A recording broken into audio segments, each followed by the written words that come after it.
City of St. Ilocos. And now, in 2024, rape cases in Ilocos MPS is increasing.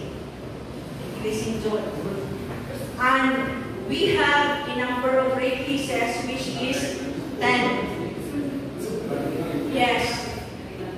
So,